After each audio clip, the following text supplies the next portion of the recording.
The economic power of NATO, which is an alliance of 32 countries, far surpasses that of Russia. Russia's economy, while one of the largest in the world, is much smaller than the combined economic output of NATO members.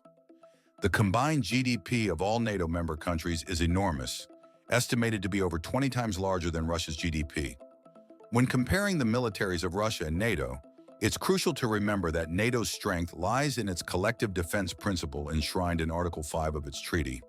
This means an attack on one member is considered an attack on all, triggering a unified response.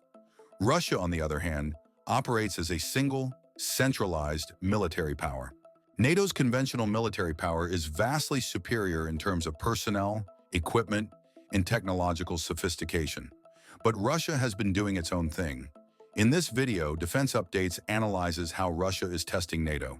Before we proceed, a word on NordVPN, which is one of the most trusted and fastest VPN brand that has a no-log policy validated by Deloitte. NordVPN provides a 256-bit encrypted tunnel that protects your privacy and also enables you to access contents that are blocked based on geolocation. Its threat protection system helps you avoid phishing, scams, and malware. NordVPN application is available for all the major platforms as well as browsers. Get an exclusive NordVPN deal with massive saving by going to nordvpn.com/defense or clicking the link in the description. It's risk-free with Nord's 30-day money-back guarantee.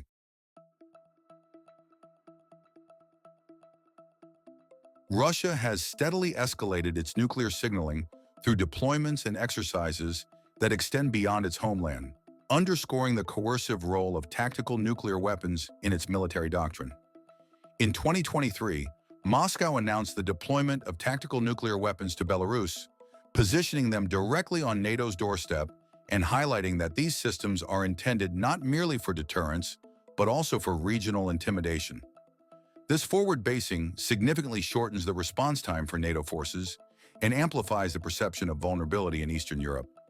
Russia possesses the world's largest stockpile of nuclear weapons, with an estimated 5,459 warheads as of 2025.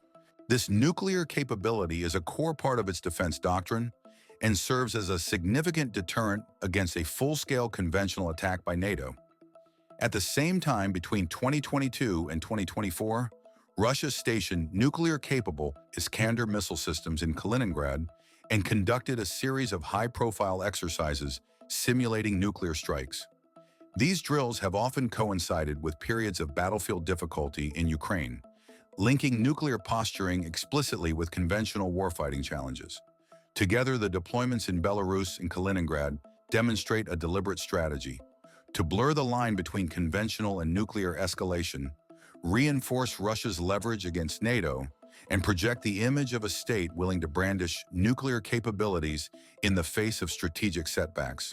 Russia has specifically warned that with increased Western weapons deliveries to Ukraine, or NATO support allowing Ukraine to strike Russian territory, Russia could consider that NATO is intervening and use nuclear weapons. Leaders like Dmitry Medvedev, deputy chairman of the Security Council of the Russian Federation, and others have made statements warning that NATO's support to Ukraine, especially involving strikes into Russian territory, could result in nuclear retaliation. The threats have worked to an extent. On February 28, 2025, during the infamous meeting with Ukrainian President Volodymyr Zelensky, Trump retorted, "You're gambling with millions of lives. You are gambling with World War III, and what you're doing is very disrespectful to the country, this country, that's backed you far more than a lot of people said they should have."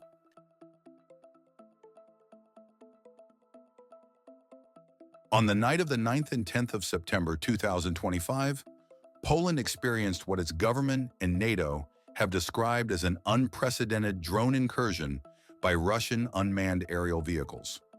At least 19 drones crossed into Polish airspace, some penetrating deep enough that 4 major airports, including Warsaw's Chopin, Warsaw Modlin, Lublin, and Rzeszów Jasionka, temporarily suspended flights. Polish air defenses were put on the highest alert. Fighter jets were scrambled to intercept the intruding drones.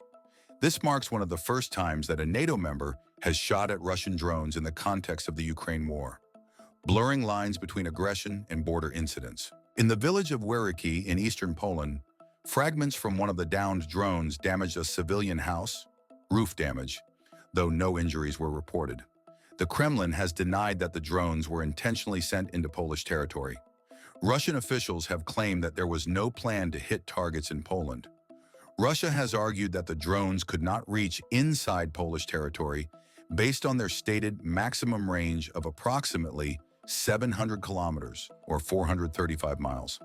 Thus, they suggest the incursion was either a mistake, a misidentification, or that some drones may have been misdirected by external interference, for example, electronic jamming or navigational failures.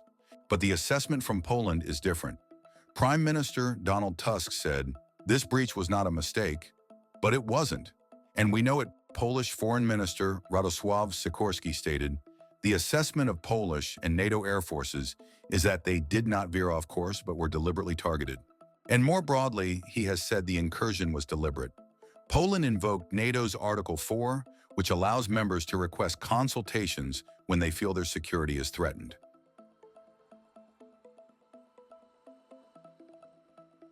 On the 19th of September 2025, tensions in the Baltic region spiked when 3 Russian MiG-31 Foxhound fighter jets violated Estonian airspace near Vainloo Island in the Gulf of Finland, remaining inside for approximately 12 minutes.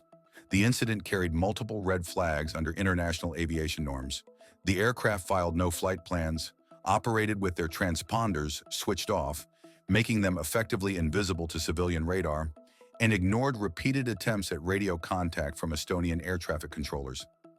This combination of actions not only breached sovereignty, but also posed serious risks to civilian aviation safety in one of Europe's busiest air corridors. The MiG-31, a long-range supersonic interceptor capable of flying at Mach 2.8 with an operational ceiling above 20,000 meters, is among Russia's fastest combat aircraft.